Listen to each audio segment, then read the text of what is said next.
Hello and welcome to Minerals, Rocks, and Fossil Talks. I'm your geology teacher, Jen, and it's time for Throwback Thursday. Today, we will be talking about Jacques-Louis Comte de Brognon.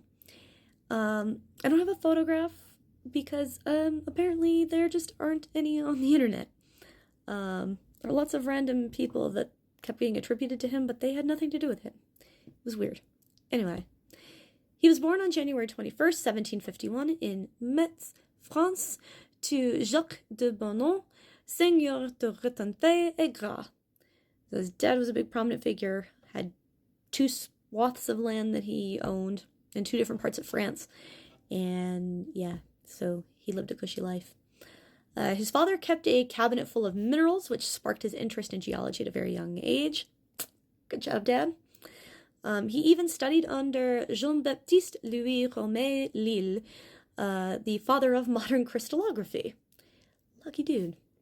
He became an officer reaching the rank of lieutenant, and he served as an artillery captain during the French Revolution.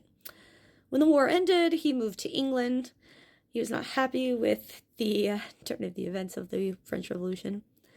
He remained loyal to Louis XVIII through the king's exile and even rejected offers from Napoleon to return to France. When the king returned to power in 1814, he did return and was appointed the Director General of the Royal Mineral Cabinet. That collection is now split and resides in the Muséum National d'Histoire Naturelle and Collège de France.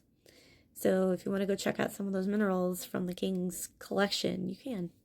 In 1801, he was the first person to describe silicate and sulfide minerals, magnetic mineral grains, globules, and fine-grained matrices found in meteorites. In fact, he was one of the first scholars to become convinced that meteorites had an extraterrestrial origin that wasn't the moon, which was what most scientists believed at the time. They didn't think that rocks could come from anywhere but the moon, apparently, outside of Earth. He was recommended by William Babington here to curate and catalog Sir John St. Aubyn's mineral collection, which he did alongside two politicians' mineral collections. For some reason, British politicians really liked their rocks back then.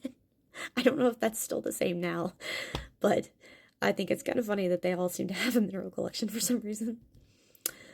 He was also one of the founding members of the Geologic Society of London.